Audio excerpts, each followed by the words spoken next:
The opinions expressed by the host and guests in this show are not necessarily the views of Children's Health Defense.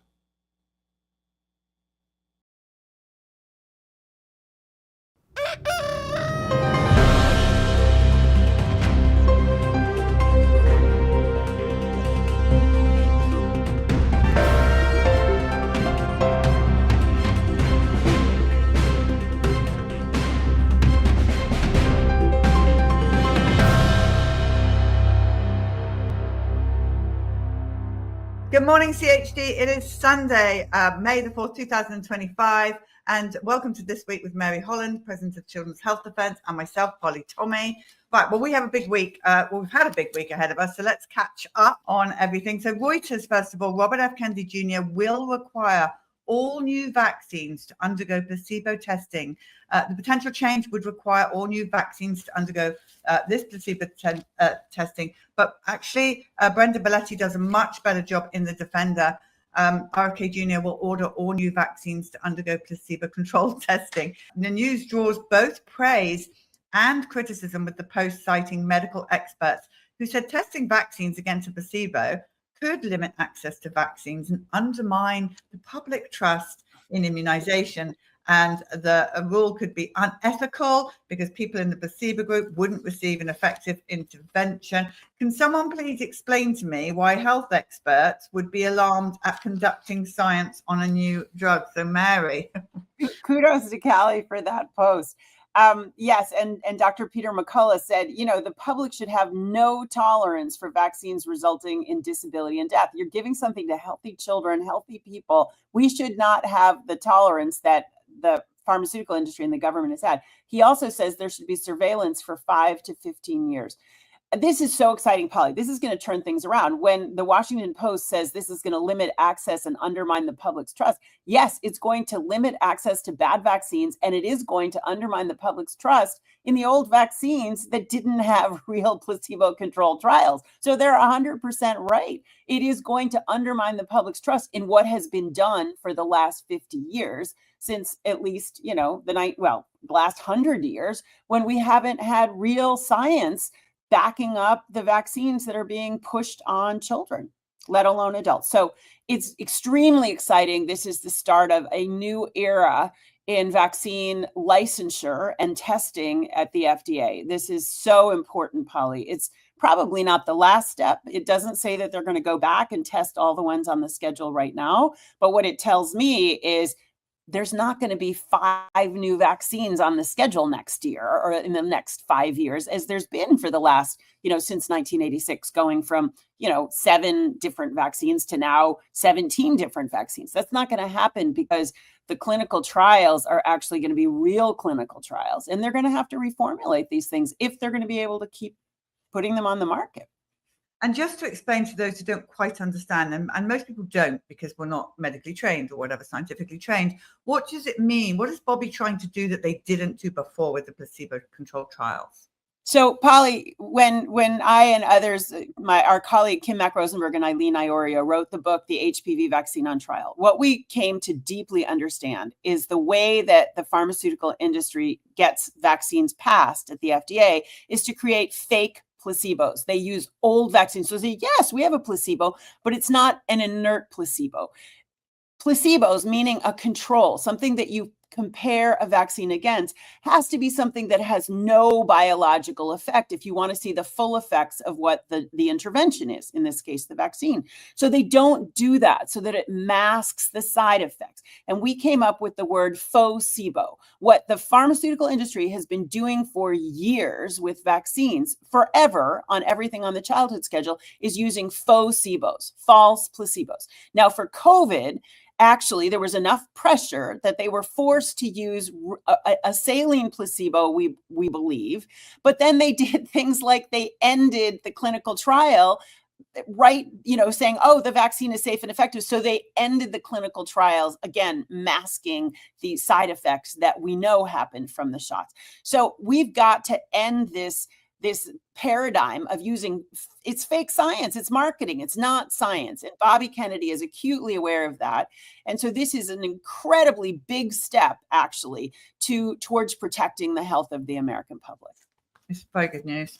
Okay, Michael Nevadakis in The Defender. Farmer-friendly public health officials launch new project to shore up US vaccination policy. Former FDA Commissioner Margaret Hamburg and Dr. Harvey Feinberg, former president of the Institute of Medicine, will lead the 8-member steering committee for the new Vaccine Integrity Project. They said the project will use the best available evidence to safeguard vaccine policy, information and utilization. This is sort of a shadow advisory committee on immunization practices. This is trying to keep the vaccine paradigm going while Secretary Kennedy and others are dismantling what we have today. I think it's appalling that they talk about safeguarding vaccine policy, information and utilization instead of safeguarding children and American citizens. This is about saving pharma. Margaret Hamburg, when she was the commissioner at FDA, she absolutely got all kinds of information. This was just when HPV vaccine, when Gardasil was being licensed. She sidelined those people. She did not listen. This was a time of great industry capture. Her husband is in investment banking, heavily invested in the pharmaceutical industry. She was bad news for people talking about vaccine injury. Using best available evidence doesn't say they're going to use all the evidence. This is at the University of Minnesota with Michael Osterholm, who's a big cheerleader for vaccines. He's part of the revolving door. The money for this effort is coming from the Walton Foundation, which is allied with the Gates Foundation. Hamburg is on the scientific advisory committee for the Gates Foundation. So this is the parallel universe of let's push more and more and more vaccines. Let's not look at what the side effects are. Let's just keep the gravy train going for pharma, in my opinion. The Guardian here, how revenge of the COVID contrarians unleashed by Robert F. Kennedy Jr. puts border advances at risk. Then Dorrit Rees goes off on one. If the goal is to undermine public health infrastructure, he's making strides there. An HHS spokesperson said the COVID-19 pandemic is over. And HHS will no longer waste billions of taxpayers' dollars responding to a non-existent pandemic that Americans moved on from years ago. HHS is prioritizing funding projects that will deliver on President Trump's mandate to address our chronic disease epidemic and make America healthy again. And then everyone goes on in the article and loses their minds. So it's kind of fulfilling, Polly, to see people like Dorrit Rice and Michael Osterholm and Margaret Hamburg, having fits that, oh my God, this is, our era is over. How can we manage? So the Kennedy administration at HHS has clawed back $11 billion from state and local governments for COVID. This is great news. Why should we be funding $11 billion for an epidemic, alleged epidemic that's over? This is all good news that Dorrit Rice is saying that this is destroying public health and it's not science. That is a badge of honor to the Kennedy administration at HHS. Okay, well, Brenda Belletti in The Defender here. HHS and NIH launched $500 million project to develop universal vaccines to protect against pandemic-prone viruses.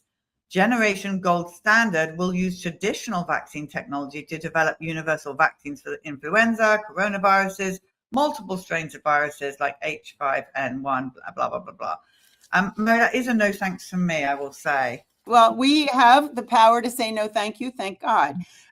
So as Dr. Meryl Nass and Nick Hulsher say, we should be very cautious about this. They've been trying to come up with a universal vaccine for 70 years, so far unsuccessfully. The idea of this is that it would fight off coronaviruses, RSV, flu. It would be useful in the event that there is some kind of epidemic going forward. The positive things about this, Polly, is this is not being outsourced to pharma. This is $500 million, not for Merck, Glaxo, Pfizer, where the government, the NIH can't, or FDA can't look at their work. This is money that's being funded for government researchers. There's not going to be royalties paid by pharma with huge conflicts of interest. Government researchers are going to do this, and it's going to have to go through licensure. And the clinical trials aren't expected until 2026. It wouldn't go on the market until 2029. So there's plenty of time to sort of pull this back if it doesn't work. this is not unexpected that they're going to have to go through steps to make the changes that need to be made. US CDC cancels the science group workshop on preventing human bird flu infections. The National Academy of Sciences workshop was cancelled after the CDC contract termination. Good thing that happens there. Cancel. Yes, cancel. We're not hearing about bird flu every week, Polly. How about that? We heard about bird flu every week for the last 2 years. I know, it's all calmed down a bit. I have to say, I'm very impressed with how the mainstream press are being dealt with in the White House and around. I mean, it's really sharp. And they're often sitting in absolute silence when they're being told off by pretty much everyone who stands in front of that podium. Very impressed. About time too. On X, this is the NIH on X. Today, NIH announced a new initiative to expand innovation, human-based science, while reducing the use of animals in research. This aligns with the US FDA's initiative to reduce testing in animals. And I know so many of our viewers are going to be so happy to hear that. The deep cruelty that went on before. No, horrible cruelty and unnecessary testing for stupid things. We remember the Beagle story with Dr. Fauci. It was horrible. Okay, Suzanne Burdick in the Defender here. Macri, FDA won't approve COVID boosters without some good data. FDA Commissioner Marty Makary said the agency is still considering whether or not to approve COVID-19 vaccines for this winter, citing a lack of data. Macary's approach marks a change from how the FDA previously approved COVID-19 boosters each year. Keep going, team. Keep going. Exactly. So what I loved about what Dr. Makary said is we don't want another Vioxx. Vioxx was a drug that the FDA approved, and then at least, as he says, 36,000 people died of heart attacks because Merck had not given them the truthful data from their clinical trials, and they set up billions of dollars to pay for the injuries. What Makary says here is it's my job to do gold standard science and rebuild public trust. It's not to meet a deadline. This is great. I mean, he's really pushing back on Big Pharma here. And working with him is Dr. Tracy Beth Hoag, who was one of the scientific heroes in the COVID era. And they turned down a Novavax application for a booster. So this is very good news. It's a very different relationship, it looks like, between the FDA and Big Pharma now. Okay, Michael Neverdakis in the Defender. Children's Health Defense funds lawsuit against the CDC over a program that forces pediatricians to give COVID vaccines to kids on Medicaid. The first of its kind lawsuit, filed by a California pediatrician, alleges the CDC's Vaccines for Children program violates the Fifth Amendment by subjecting children enrolled in Medicaid to different treatment standards and compelling doctors to act against their professional judgment. This is a fantastic lawsuit. I'm so glad that we're supporting this with attorney Rick Jaffe and on behalf of Dr. Samara Cardenas in California. I'll be honest with you, Polly, I know about the Vaccines for Children program, and I know that about 50% of the vaccines administered in the United States are at low, no cost through Medicaid for children. What I didn't know, and I'm embarrassed I didn't know, is that the doctors who sign up to use the Vaccines for Children program are compelled to give every vaccine on the federally recommended schedule to children on Medicaid. And in California, 3 in 7 children are on Medicaid. In the country, it's about 40% of children. So that full schedule, the COVID shot at 6 months, the next shot, at 1 year, the flu shot at 6 months. Those are things that those pediatricians attending to low-income children, they have to give. Dr. Cardenas said, I'm following the science. I am not going to give these children these vaccines where the risks are greater than the benefits. Specifically, she was talking about the COVID shots. And she was kicked out of the program, and she had to close down her medical practice last fall. So this is a lawsuit to challenge the fact that this is not giving those children the same shot, if you will, at informed consent and at parental rights. As the attorney Rick Jaffe says, this is about professional freedom for the doctors, patient level nuance, and constitutional limits on administrative coercion. Can the government tell a doctor what she must inject in order to treat these patients? And the answer should be no. So this is a very important lawsuit. I'm very grateful for Dr. Cardenas standing up to this. And I'm hopeful, and we'll certainly report on this going forward. We have another article on it. Michael Nevadakis, I will do no harm. Pediatrician suing CDC explains decision to not give COVID vaccines to kids.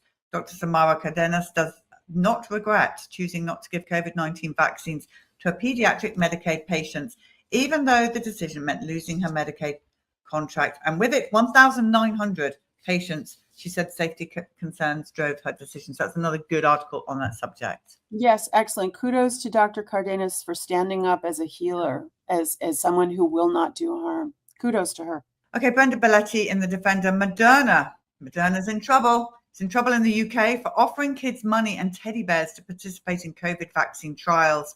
Pharma giant Moderna faces suspension or expulsion from a UK trade group for breaking several industry rules, including, as we said, children's teddy bears, large payments to participate in COVID-19 trials. I remember covering that with you, Mary.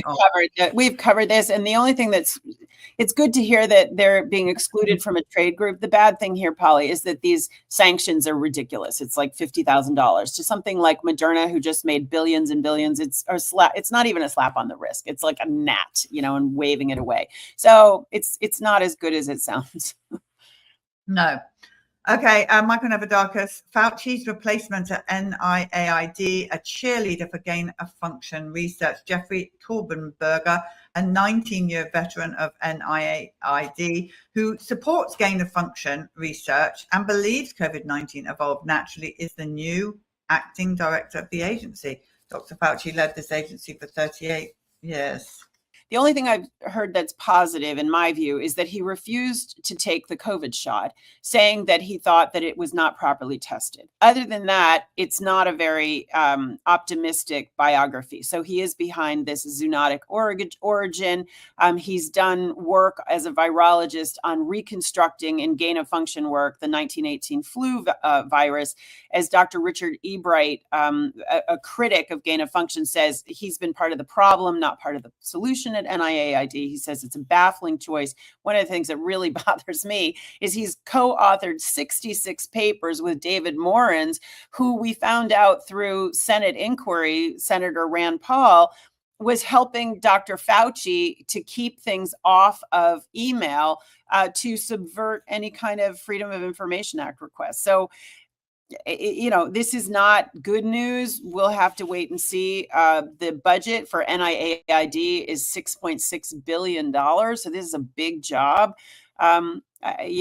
We should be very skeptical here. Okay, Michael Nevadakis in The Defender. Military wants service members ousted for refusing the COVID vaccine to re-enlist. Here's why they are not. They continue to face obstacles, as some may not qualify for back pay and other provisions promised by the Department of Defense and President Donald Trump. Only 43 of the over 8,000 service members who were discharged returned, according to the White House. Can I just add to that a lot of these people, I'm sure because of our military group and chatting with them and stuff, they don't want to return to any vaccine mandate. They're done. After what they went through and the post-traumatic stress from COVID, They don't want a flu shot. They don't want anything. We're done. They're being required to get flu shots to go back. There's routine denial of religious exemptions. The document that they're being required to sign to come back says that they left voluntarily from the military, which is ridiculous. That is to protect the military legally. So I don't blame them for not going back. It's a terrible situation. Secretary of Defense Pete Hegseth has said that he wants to fix this. They haven't fixed it yet, Polly. No, they have not. Okay, well, measles is dying down and whooping cough is the rage right now. It's almost like Bobby's trying to do the vaccines and safety test them, unleash the viruses.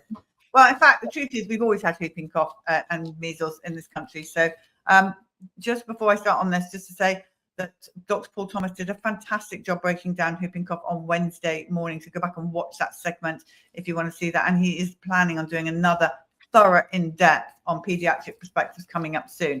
So don't panic, everyone. But anyway, they want you to panic because this news here says Louisiana sees rise in whooping cough cases. Here's what you need to know. And basically it's saying get vaccinated or potentially you could die. NJ says whooping cough cases have doubled. Measles is still on the rise. Vaccines could prevent them both. It's honestly like they're desperate. The headlines are almost pathetic now. Be scared, be scared, be scared. Get vaccines, get vaccines, get vaccines. Yeah. So whooping cough is a new range. In the Defender here, FDA says meat glue used in many processed foods is safe. Scientists have another theory, microbial transglutaminase, hope I said that right, probably not, or meat glue, a hidden ingredient in most processed foods from chicken nuggets to veggie burgers, is driving up rates of celiac and other inflammatory digestive conditions. But researchers say the FDA considers it safe. So that's just a heads up that we've got to try and cook our own food, people. I'd never heard of this before, Polly, meat glue, but it sounds like it is like gluten bringing wheat products together, making, things hold together. So this makes things like chicken nuggets and vegetable nuggets hold together. It's considered generally recognized as safe, which Bobby Kennedy, as HHS secretary, is really going after, that we can't have pharma say, yeah, it's safe, and then that's good enough for FDA. So I think there's a whole review of things that have been considered grass. This article mentions a Substack that sounds very interesting. I hadn't heard it before, called Badditives. Instead of additives, badditives, the things that are in the food supply that are just bad for us. This additive seems to be really contributing to gut problems, including celiac disease, which is really, really an issue, right? People who have celiac have to be unbelievably careful about what they can eat, and they can't touch anything with gluten at all, or they really are sick. So anyway, this is good that we're starting to talk about what's in the food, that these are not foods. These are just additives or badditives. These are not food. There's no nutritional value for these things. No, it was a good article. Okay, well, this is interesting. It was sent to us by a viewer. The Conservative Treehouse is where it's from. Biometrics active. A weird thing happened returning through the airport. All of the test pilots for biometrics, Real ID, etc., are now linked and active. So this person went to the passport control kiosk, stood there and asked if her passport was needed. He said, no, you're good. So she no longer had to even show her passport or any ID while arriving through US International Passport Control. This person never signed up for TSA PreCheck, Fast Track, or any other kinds of global travel authentication. And by the time you reach the US entry point, they've already have a database on your biometrics to match your entry. Cameras located facing towards the traveler as they approach the kiosk cross-reference the data, and the passport control officer knows exactly what authorities for entries you can carry as you approach. Showing documentation such as your passport, this article says, is no longer needed. And that's concerning. Oh, it's very concerning, Polly. We've seen this. You and I have talked about this in the past, this idea of like passportless travel. And this is all facial recognition. This is China. We are now entering the world of that China has been in for some time. The article says that the deadline worldwide for essentially Real ID was April 5th. In the United States, they say it's going to take effect May 7th, but probably they were already in compliance and they're rolling this out. Facial recognition biometric ID is very dangerous. It's a level of control that is unprecedented in human history for governments. And it's very concerning. We're going to continue to cover it. Yeah, and I'm traveling after May the 7th, and I'm already getting alert. You need to have Real ID, but you can travel with your passport. Yes, you can travel with your passport. You don't have to sign up for Real ID. We published a great article based on an interview Catherine Austin Fitz and Carolyn Betts did with Twyla Braze, who's really an expert on this. The full compliance is not going to be required until 2027. I intend to resist until the very last moment, hoping that this gets subverted well before then. But yes, this is very dangerous. Facial biometric ID is, and central bank digital currency. These are the two things, as Catherine Austin Fitz says, that if those things come into place in the control grid, we all live in China and the government can just turn off our money. They can turn off our access whenever they want. And that is deeply, deeply troubling. Okay, well, let's have some good news. Tallahassee Democrat here. Florida passes fluoride in water ban, but the bill now heads to Governor Ron DeSantis to sign. Florida are just like steaming ahead at the moment. They are. It's very exciting. Yeah. Very exciting, this fluoride ban. And I was just told, Polly, I need to check this out. They just also passed a ban on geoengineering in Florida. So we'll be covering that too. High certainty cell phone radiation linked to cancer in animals. This is the World Health Organization study. Experts say it's time for the World Health Organization to classify wireless radiation as a known human carcinogen. After a review commissioned by the organization concluded there is high certainty evidence that cell phone radiation exposure causes 2 types of cancer in mammals. The next one goes on by Suzanne Burdick to say cell phone radiation causes abnormal blood clumping. In just 5 minutes, study found ultrasound imaging revealed that cell phone exposure caused a healthy woman's blood cells to abnormally clump up, even when the cell phone was an inch away from her skin. And that's worrying because look how many of you young mums, and I'm not judging you at all, have your cell phones right next to your baby's heads, your children's heads as you're talking. And we see it all the time. And so that means the baby's getting all that as well. So I'm glad they're doing this work. Yeah, no, me too. This is fascinating. I mean, this should give us pause. So this is a woman and they're doing an ultrasound and they put the cell phone on the back of her knee. So this is a deep vein and the phone isn't on.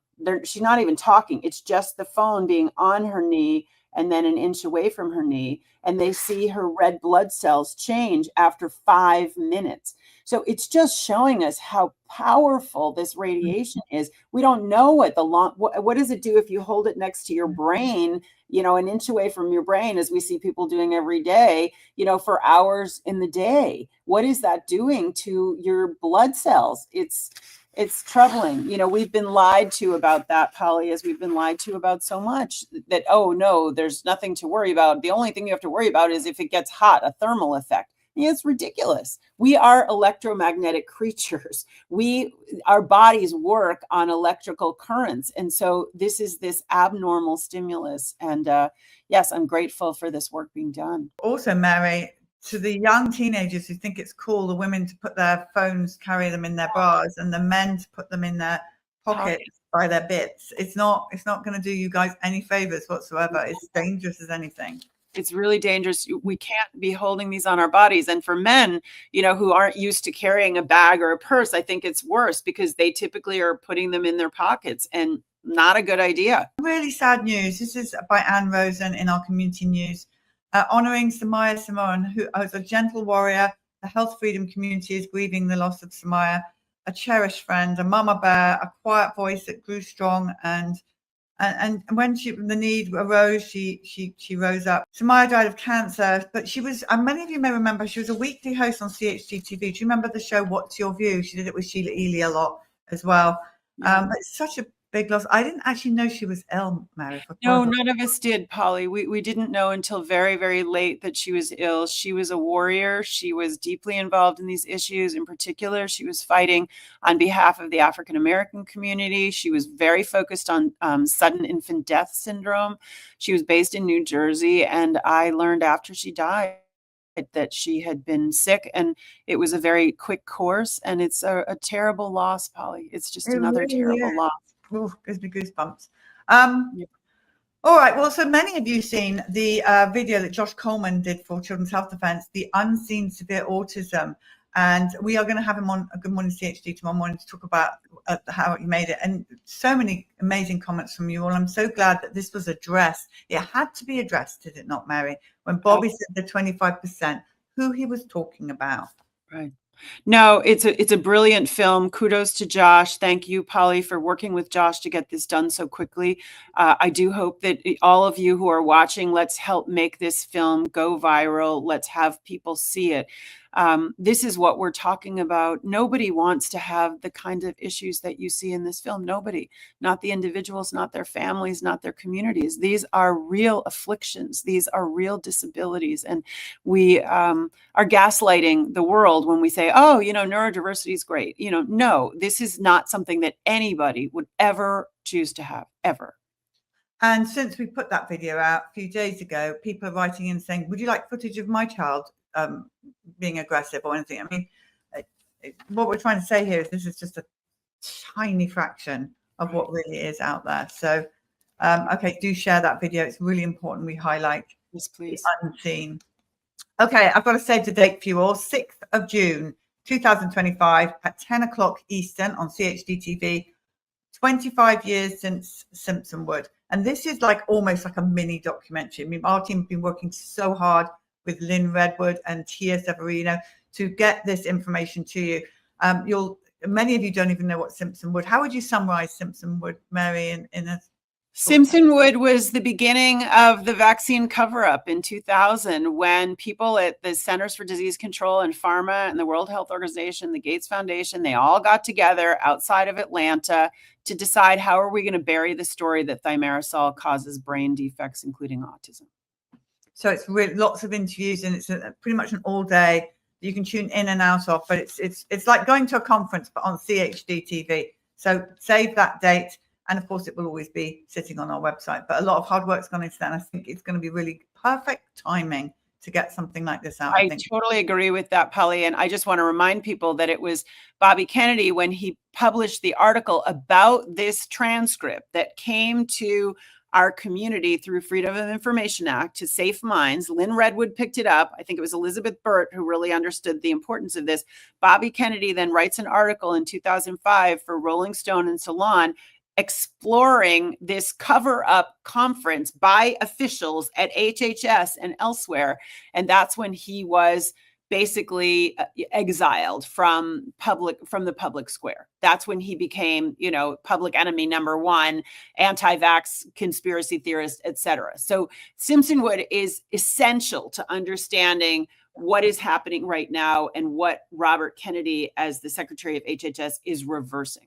Excellent. Well, we're going to go to our geoengineering report now, but I'm on tomorrow with Sally Fallon as well from Sally Fallon from Weston A. Price.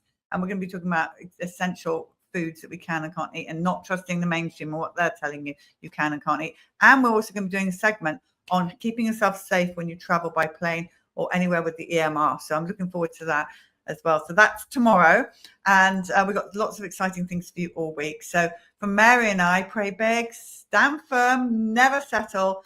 And Mary and I will see you next week. Thanks, Polly. Thanks, everybody. See you next week. I'm Claire Dooley, you're watching CHG TV, and this is the Geoengineering Report, where we identify the threat in the skies. Forests are dying faster after rainfall, and it's not just due to drought. What's falling from the sky is sometimes more than just water. It's a cocktail of chemicals, and the effects are devastating ecosystems around the world. Some would argue this is just part of a warming planet, but what if engineered weather systems are amplifying the damage? Our expert Dane reveals how engineered precipitation is silently unraveling Earth's natural infrastructure. Pay attention to your own sense of logic and reason. Just jet exhaust doesn't cover the sky from horizon to horizon with crisscrossing trails, loops, ovals, X's. We have up-close film footage of these aircraft at altitude, nozzles visible, turning dispersions on and off. This is a sprayed payload dispersion, period. Do you see giant clouds hanging over freeways from exhaust?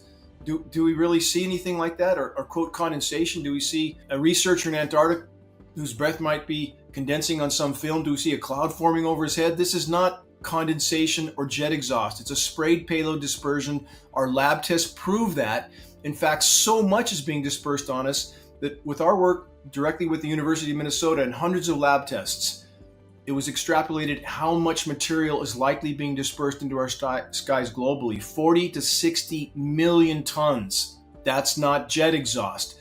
Again, aluminum, barium, strontium, manganese, polymer fibers, graphene, surfactants. People see foaming rain everywhere because there's surfactants in the rain. They use that to keep the particulates from coagulating together and falling too quickly. These are all patented processes. So again, the notion that this is just jet exhaust or it's not going on or it's just a proposal from the climate science community who is in criminal cover-up denial of this issue because they're protecting their paychecks and pensions, we're about to hit the wall at full velocity. I don't care who doesn't believe it. They won't have a choice for much longer. We need everyone to become somewhat familiar with the building blocks of this issue and help us to share credible data from a credible source, not a redirected government misinformation campaign source. We need them to share the Dimming documentary with anyone and everyone, elected officials, environmental groups, agricultural groups. We are running out of time, Polly. Yeah, and they go to geoengineeringwatch.org. And for that, everybody. So if you're listening to this and you're just like, I'm not sure what you're all talking about, if you go to Geoengineering Watch, you will be able to get caught up. Everything that you need to know is on that. It's all there. We're the largest source on this issue. We are non-political. We don't sell anything except tools to help activists bring this issue to light. And we pass on our printed materials for less than our cost of producing and shipping. My goal, my mission is to see this insanity in our skies fully exposed once and for all. If we expose it, we can stop it. But we are gaining ground in this fight, and the severity of what's unfolding is increasing by the day. And that's why the scope and scale of the disinformation program that is currently underway, there are those that seem to be willing to abandon their honor, their virtue for whatever incentive they're being given. But bottom line, this isn't jet exhaust, sprayed dispersions, toxic to everything. Everything's imploding, including bee populations. Polly, have you seen the recent data on that? Yes, I have. Tell us about it. Well, with the bee populations, what we saw looked alarming enough that they had crashed 60+% this year. That sounds bad. It is bad. But what's the true picture in that equation? That's a 60% crash of the 20% that was remaining. So we're down to single-digit percentage of the population left from the pre-crash peaks of the bee populations. No bees, no people. No pollinators, no people. No plankton, no people. No trees, no people. Bottom line is, this is happening now. People need to wake up and understand that we are on a rapidly sinking ship and we're knee deep on the deck of that ship. We need to prioritize. If we don't deal with this hole in the bottom of the boat, what's happening in our skies, which we can't hide from, no matter where we are, nothing else matters. No other cause, no other concern, nothing else matters. And to our viewers watching, if you don't care about people, then you care about animals. The animals are being affected deeply as well. Oh, drastically. I live in what was a thriving forest, bears in my front yard, turkeys everywhere. It's deathly silent now. There's a few deer left. I haven't seen a turkey since last year. I saw one or two. We had 30, 40, 50 in the front yard around our ponds. I mean, there was life everywhere. The forests are virtually imploding. Food doesn't come from Walmart and McDonald's. Food comes from functional environments, and those environments are absolutely collapsing. And that includes crops and fisheries. We are seeing the same here in Austin. Absolute silence in the woods. I agree with you. No deer, nothing. We love hearing from our viewers at CHGTV, so please reach out to us with any questions, any comments, or if there's anybody in this field that you would like to hear more from, please let us know. Plug some experts and we'll try to get them on. Please reach out to us at goodmorning@CHGTV. Thanks so much for watching the Geoengineering Report. We'll see you next time on CHGTV.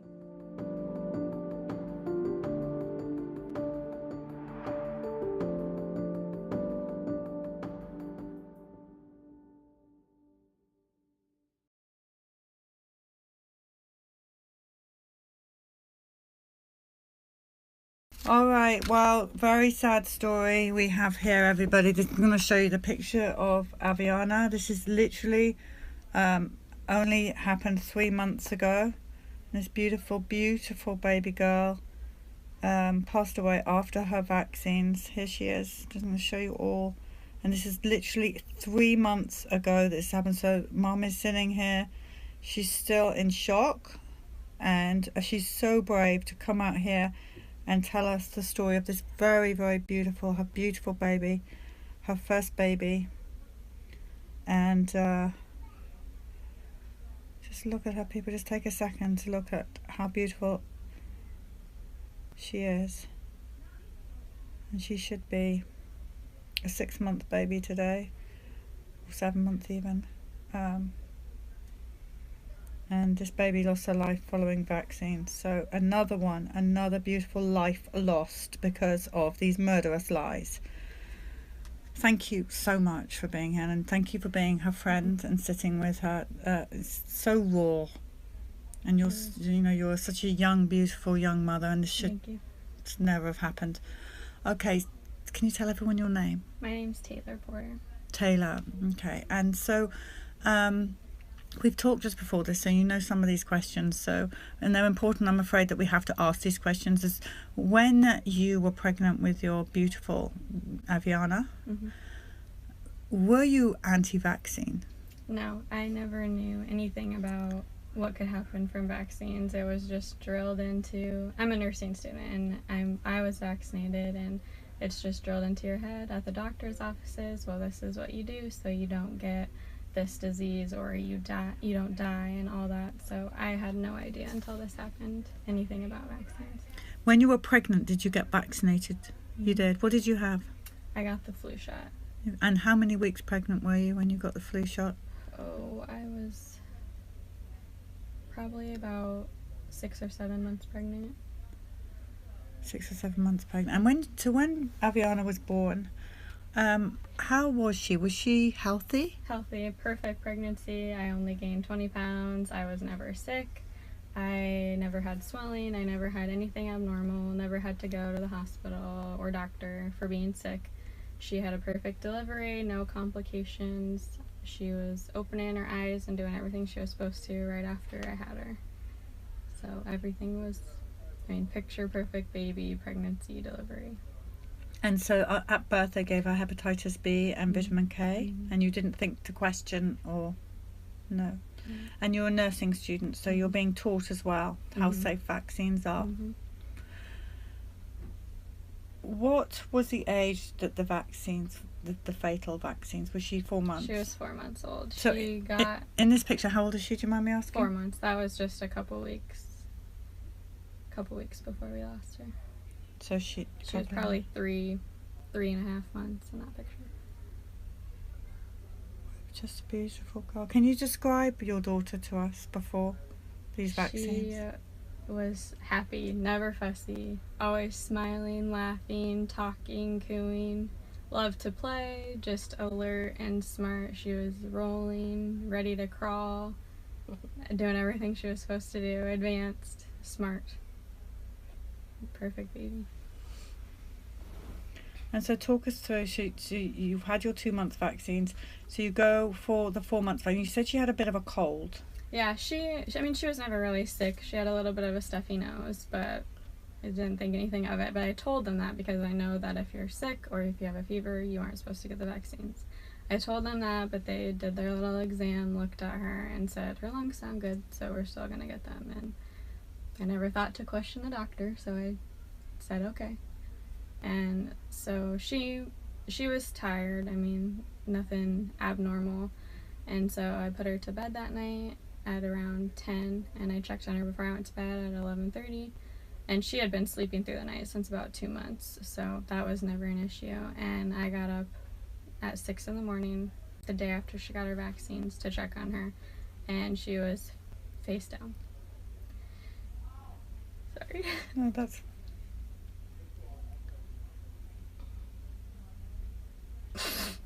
When I flipped her over, she was just blue and fluids coming out of her nose. And called 911, and the second they saw her, they said there was nothing they could do.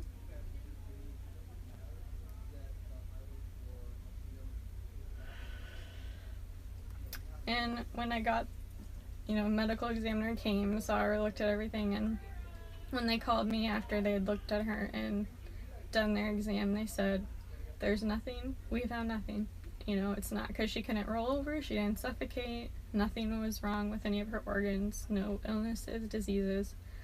They said that they were going to do more in-depth tissue tests, which would take 2 to 3 months. And I said, my first question was, because this is when I started to question, because it was no coincidence to me that this happened the day after she got her vaccines.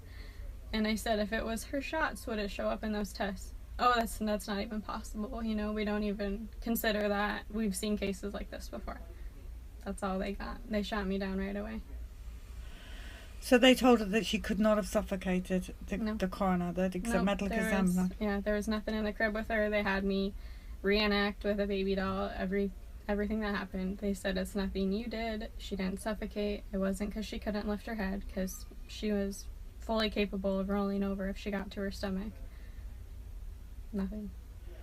Now, at any point did you say, well, she's had the vaccines? Oh yeah, that's what I said right away. I said, this was, she got her vaccines yesterday, and I asked those questions, but nobody will admit it to me or even consider that as a possibility. And I got the report back a month later, which is sooner than those tests were supposed to take, and I didn't see anywhere in the test or the report where it said that they did any of these tests that they talked about, the tissue tests. So I'm going to call them and ask why and if they even did those tests, because I really don't think that they did.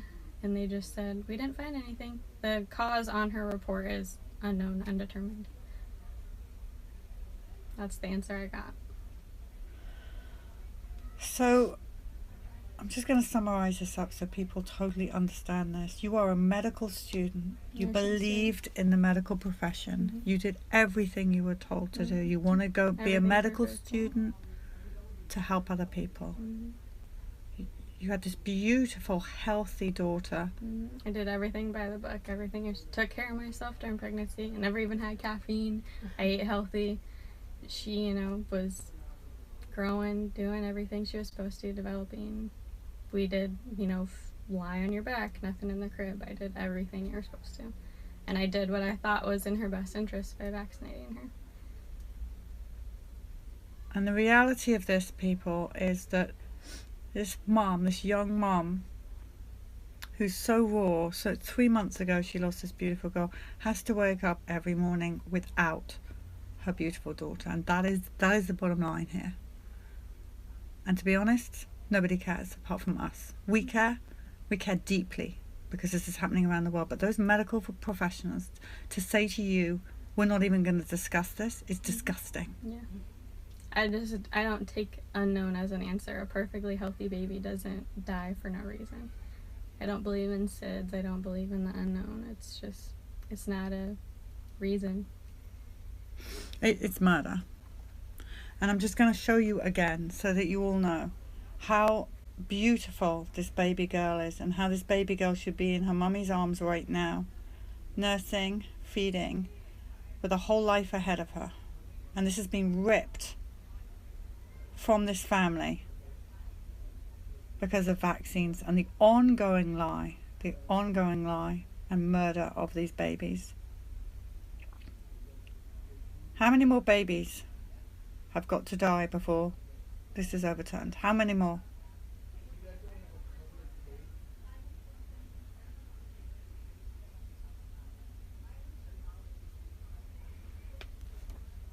I really are no words. Again, you need to know that these people here are sending you so much love, and they're here if you need them.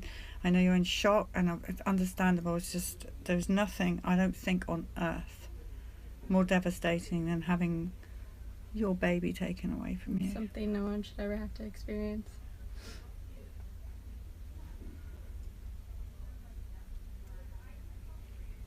Well, we're going to pin up another baby on the bus, and we're going to keep fighting. And these people here are fighting for your beautiful daughter, for Aviana, and all the other babies that are here on the bus, and the signatures on the outside of the bus. And we will never stop until this stops. And how's your husband doing? How's her father doing? Hanging in there. It's taking it day by day. We have our moments where we're okay, and we have our breakdowns and pushing each other through it, but it'll never go away. It'll never stop hurting. Nothing will bring her back, but I want to change because this shouldn't happen to anybody else. I've seen so many stories right after we lost Avi of the same thing happening at 4 months right after their shots, and it's just disgusting. And I've done my research, and I can't believe that we just trust in this, and it's time for a change. It is. Now, may I put this picture? Okay. Yeah. I'm going to take this and this, and pin her up on the bus. I'm running out of room on this bus.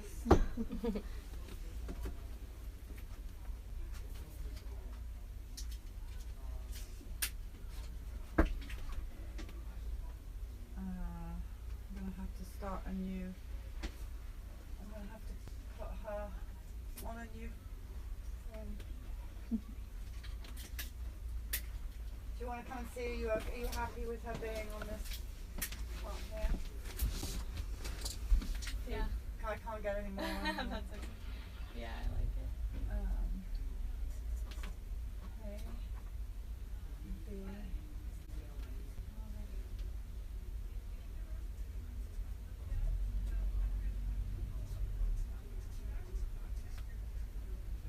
She's such a beautiful girl. It's tragic. Absolutely tragic.